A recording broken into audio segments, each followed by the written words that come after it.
జమ్మికుంట మండల పరిధిలోని మాచనపల్లి గ్రామంలో ప్రజా పంపిణీ వ్యవస్థ ద్వారా నిరుపేదలకు ఉచిత సన్నబియ్యం పథకాన్ని గ్రామ కాంగ్రెస్ పార్టీ నాయకులు ప్రారంభించారు.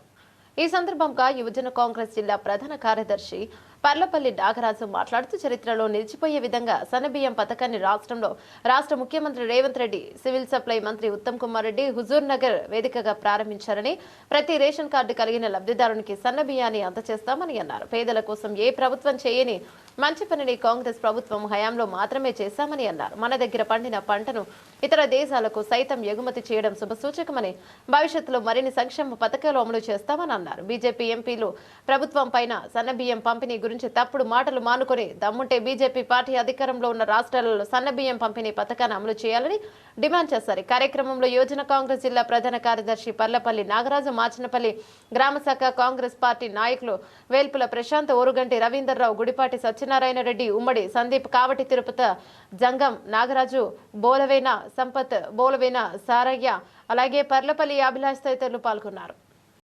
జమ్మికుంట మండలం మాచనపల్లి గ్రామంలో కాంగ్రెస్ ప్రభుత్వం ప్రతిష్టాత్మకంగా చేపట్టినటువంటి ప్రతి పేదవాడి కడుపు నింపే పథకం, ప్రతి పేదవాడికి సన్నబియ్యం ఇవ్వాలని చెప్పి రేవంత్ రెడ్డి గారు దృఢ సంకల్పంతో ఈరోజు ఈ కార్యక్రమాన్ని మా మాచనపల్లి గ్రామంలో ప్రారంభించడం జరిగింది.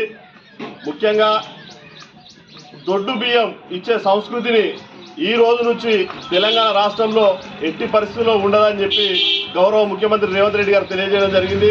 ప్రతి పేదవాడి కడుపు నింపి ప్రతి పేదవాడి కళ్ళల్లో ఆనందం చూడటమే కాంగ్రెస్ పార్టీ తెలంగాణ రాష్ట్ర ప్రభుత్వం లక్ష్యంగా చేసుకొని ఈ కార్యక్రమాలు చేస్తుందని చెప్పి తెలియజేస్తూ, బీజేపీ నాయకులు, బీజేపీ ఎంపీలు పడితే మాట్లాడుతూ ఉన్నారు.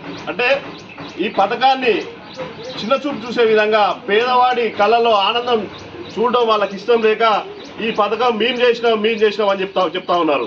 మరి అట్లా చేసే బీజేపీ ప్రభుత్వం అలాంటి ప్రభుత్వం అయితే వాళ్ళు చేయాల్సింది ఏంటంటే, వాళ్ళు 20కి పైగా రాష్ట్రాల్లో అధికారంలో దేశంలో ముఖ్యంగా వాళ్ళు పాలిస్తున్నటువంటి రాష్ట్రాల్లో కూడా ఈ సన్నబియ్యం పథకాన్ని అమలు చేసిన తర్వాత వాళ్ళు మాట్లాడాల్సిందిగా హెచ్చరిస్తూ